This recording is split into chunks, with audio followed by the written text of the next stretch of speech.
Баршаңызға қайырлы күн. Бүгін сіздерге бауырдан пирожкидің рецебін көрсеткім келеді. Арнама тіркеліп, қоңырауша белгісін басуды ұмытпаңыздар. Қазанымызға бауырды салып, үстіне салқын суды қойып, одан кейін астын баяу отта қайнатып, үстіне бір ас қасық тұз қосып, қайнатып аламыз. Табаға өсімдік майымызға бір пиязымызды сақтап турап, қуырып аламыз.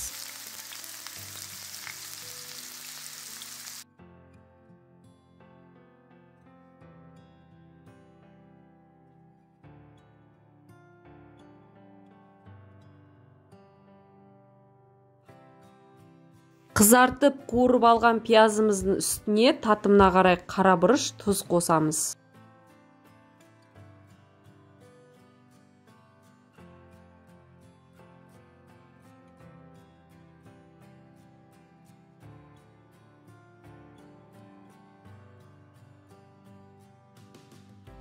Пісіріп алған бауырымызды артық жерлерін алып тастап, осындай бөлікке бөліп алғаннан кейін ет тартқыштың көмегімен тартып аламыз.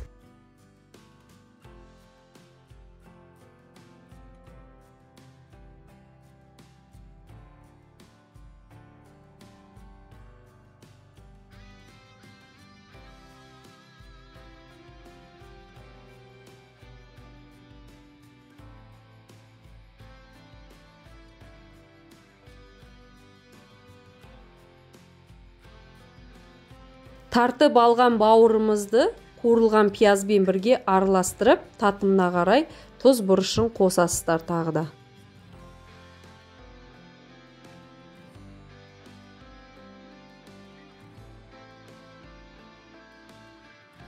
Енді пирожкидің қамырына кірісеміз.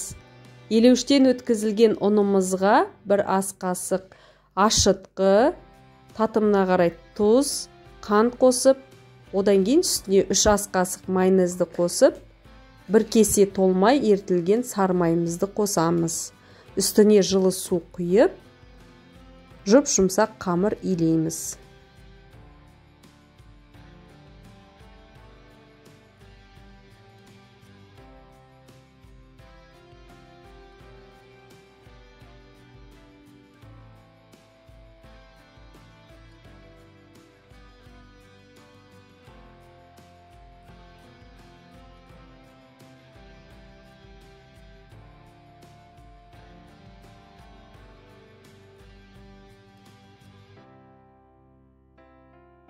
Қамырымызды жұп-жұмсақ қылып илегеннен кейін бетін жауып, жылы жерге көтерілуге қойып қоямыз.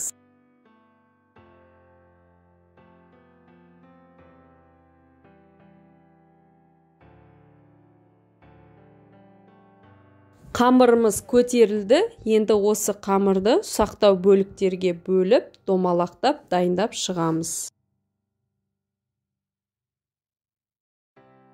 Пирожкиіміздің салмасын дайындап қоямыз.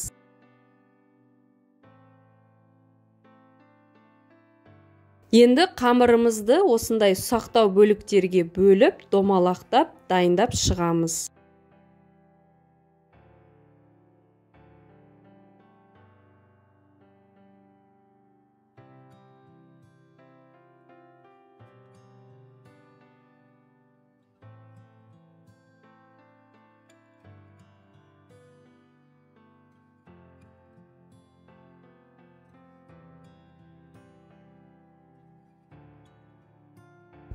Кішкентай оқтаудың көмегімен нанымызды жайып аламыз да, үстіне 2 ас қасық салмамызды салып, шетінен жоғарыға қарай біртіндеп жауып пирожкиімізді жасап шығамыз. Тура осылай жауып аласыздар да, одан кейін пирожкиімізді толықтай жасап шығамыз.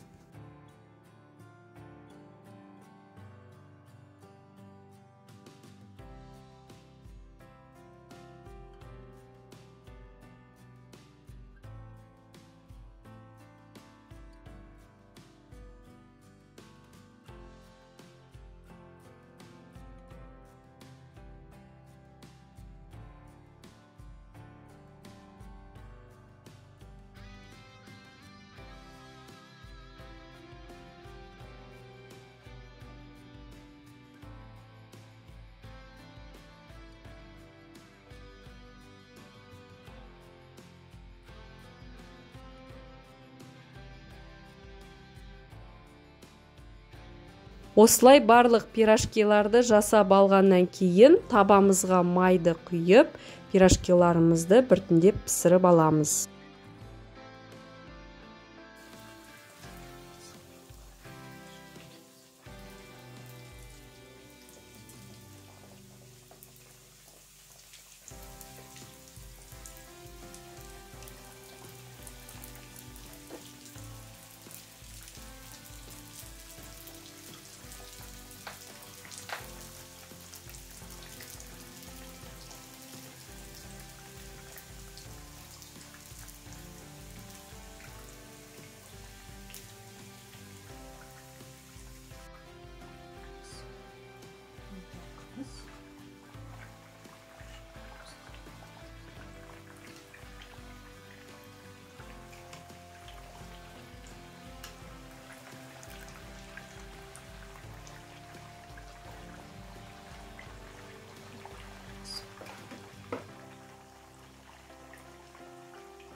Осымен пирожкиларымызды жан-жағынан қызартып пісіріп аламыз.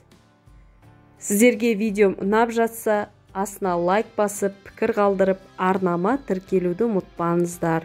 Барлықтарыңызға астарыңыз дәмді болсын.